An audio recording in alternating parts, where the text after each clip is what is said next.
أصدقاء القناة مرحبا بكم.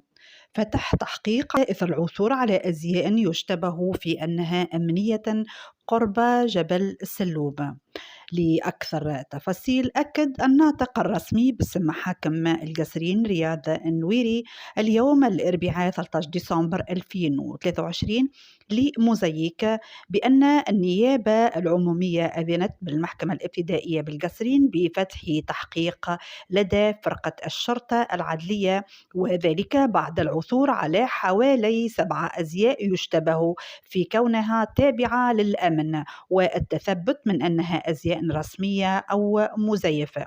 وهنا للتذكير فالمصلحة الجهوية المختصة بالقصرين كانت قد عثرت في الليلة الفاصلة بين الثلاثاء والأربعاء على أزياء يشتبه أنها تابعة للأمن على مقربة من جبل السلوم. إذن على ما يبدو تلك المنطقة لا زال فيها سر أو غليان داخلي، برغم أنه الرؤوس المدبرة واللي كنا نخاف منها حاليا هي بالسجون، لكن ما زلنا في كل مرة نسمع حاجة من نوع هذا.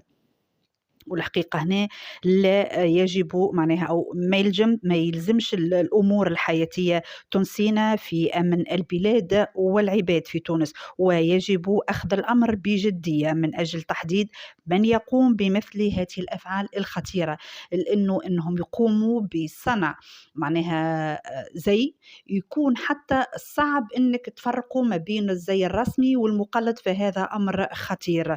ولطالما عانت الجزائر في سنوات الجمر، الله لا يقدر ولا لا يعودها عليها، ولا احنا نراو مثلها لطالما عانوا بسبب الافعال هذه. وكانوا فعلا في الجزائر يقوموا بتحضير ازياء امنيه مقلده ويقومون بدوريات، وكانت تصعب على المواطن او حتى على الامني نفسه انه يميز الازياء هذيك من الامني الصحيح من الامني او الارهابي اللي يرتدي زي امني.